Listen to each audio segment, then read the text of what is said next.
வணக்கம் நண்பர்களே. இன்று நாம் ஜூனோட்டிக் டிசீஸ், அதாவது விலங்குகள் மூலமாக மனிதர்களுக்கு பரவக்கூடிய வியாதிகளை பற்றி பார்ப்போம்.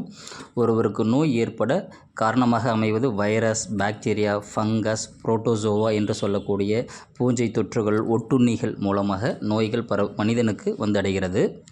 இது காற்றின் மூலமாக, நீரின் மூலமாக, உணவின் மூலமாக நோய் கிருமிகள் கடத்தப்பட்டு மனிதனை வந்தடைகிறது. அதாவது மனிதனிடமிருந்து மனிதனுக்கு பரவுவது HIV, TB, கோவிட், சின்னம்மை போன்றவைகள் மனிதனிடமிருந்து மனிதனுக்கு பரவுகிறது.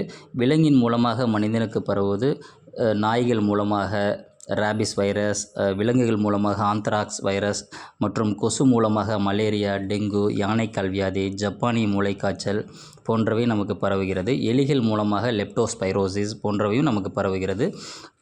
நீரின் மூலமாக காலரா, டைஃபாய்டு போன்றவையும், மாசடைந்த குளம், குட்டைகள், நீர்நிலைகளிலிருந்தும் பல நோய்கள் நமக்கு பரவுகின்றது. விலங்குகளின் எச்சம், நீர், சிறுநீர், முடி, அதனுடைய கழிவுகளிலிருந்தும் நிறைய வியாதிகள் மனிதனை வந்தடைகிறது. எடுத்துக்காட்டாக பூனை, வாத்து, நாய், குதிரை, கோழி, வீட்டில் வளர்த்தக்கூடிய லவ் பேர்ட்ஸ், பறவைகள், கிளிகள் மற்றும் எலி, வௌவால், பன்றி, ஆடு, மாடு, வீட்டு விலங்குகள் மூலமாகவும் பல வியாதிகள் நம்ம வந்தடைகிறது. இவை நோய்வாய்ப்பட்டிருக்கும் பட்சத்தில் மட்டுமே அதன் மூலமாக நமக்கு பல வியாதிகள் வருகிறது. மற்றும் தாவரங்களிடமிருந்தும் மனிதனுக்கு நோய்கள், ஒட்டுண்ணிகள் மூலமாக தொற்றுகள் ஏற்படுகிறது. விலங்குகளின் கழிவுகள், சிறுநீர்கள் படுவதால், எச்சங்கள் படுவதால், அதன் ரோமங்கள் தாவரங்களின் மீதும், இலைகள் மீதும், பழங்கள் மீதும், பூக்கள் மீதும், வேர்பகுதிகளில் படுவதால் தாவரமும் பாதிப்படைகிறது. இதனால் அந்த தாவரத்தின் மூலமாக உண்ணும் பொழுது நமக்கும் அந்த வியாதிகள், அந்த தொற்று கிருமிகள் நமக்கு வருகிறது. எடுத்துக்காட்டாக துளசி, கீரை, வெற்றிலை, அருகம்புல், மணத்தக்காளி பழங்கள் போன்றவை அப்படியே நாம் உண்ணாமல் அதை தொற்று நீக்கம் செய்துவிட்டு, அதாவது கழுவி விட்டு உண்ண வேண்டும். அனைத்தும் நன்மையே நமக்கு இந்த பழங்கள், இந்த கீரைகள். ஆனால் அதை அப்படியே எடுத்துக்கொள்ளும்போது மட்டுமே நமக்கு அது நோய் தொற்று இருக்கும் பட்சத்தில் நமக்கு பாதிப்பை ஏற்படுத்துகிறது. ஒரு உணவில் நாம் தொற்று நீக்கம் செய்ய வேண்டுமானால் அந்த தொற்று வைரஸோ பாக்டீரியாவோ எப்பொழுது அழிக்கப்படும் என்றால் 100 டிகிரி கொதிநிலையில் மட்டுமே 10 நிமிடங்கள் நம்ம கொதிக்க வைக்கும்போது மட்டுமே அந்த தொற்று வைரஸ், பாக்டீரியா முழுமையாக அழிந்து நமக்கு தொற்று இல்லாத ஒரு நிலை ஏற்படுத்தும். நாம் இந்திய உணவுகள் 99% அதாவது வேக வைத்த உணவுகளாக, ஸ்டீம் மூலியமாகவோ ஹீட் மூலியமாகவோ சமைத்து நாம் உண்கிறோம்.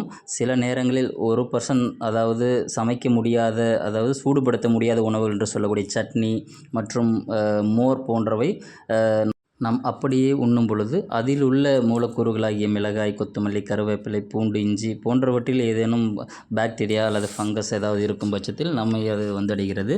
எனவே நமது வீடுகளில் சட்னி மற்றும் மோர் போன்றவற்றில் பயன்படுத்துவதற்காக, அதில் உள்ள தொற்றுகளை நீக்குவதற்காக நமது சமைக்கும் பொழுது எண்ணெயை கொதிநிலைப்படுத்தி நன்றாக கொதிக்க விட்டு அதில் கடுகு, சீரகம் இது போன்ற உணவுப் பொருட்களை போட்டு இடும் பொழுது அது ஒரு பாதுகாப்பு படலமாக நமக்கு அந்த சட்னி மற்றும் மோர் போன்ற இன்னும் பிற உணவுகள் இருக்கிறது. அது நமக்கு எந்த பாக்டீரியாவும் இன்ஃபெக்ட் ஆகாமல் இருப்பதற்காக, அதான் அனரோபிக் பாக்டீரியா என்று சொல்லக்கூடிய வளராமல் இந்த எண்ணெய் படலம் நமக்கு உதவுகிறது.